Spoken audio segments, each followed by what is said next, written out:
53 বছর পার হয়ে গেল, কিন্তু লাখায়ের মানুষের পায়ের তলায় এখনো শুধু বাঁশ আর দড়ি। আসসালামু আলাইকুম, বাংলার খবর 24-এ আপনাদেরকে স্বাগতম।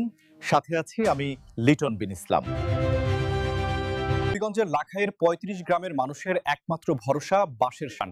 লাখাই প্রতিনিধি পারভেজ হাসানের ভিডিও চিত্রে দেখুন বিস্তারিত।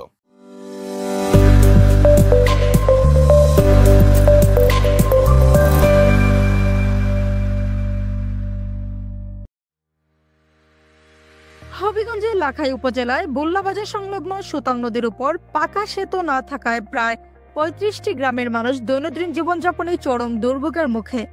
স্বাধীনতার ৫৩ বছর পার হলেও নদীর উপর ঝুঁকিপূর্ণ বাঁশের সাঁকোর উপর দিয়ে পারাপার করতে হচ্ছে।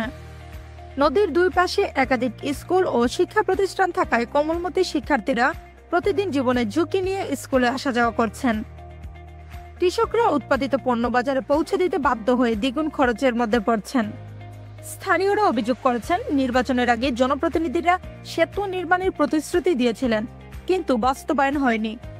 বুল্লা ইউনিয়ন চেয়ারম্যান জানান, শিশু শিক্ষার্থী ও নারী সবচেয়ে বেশি দুর্ভোগ পোহাচ্ছেন।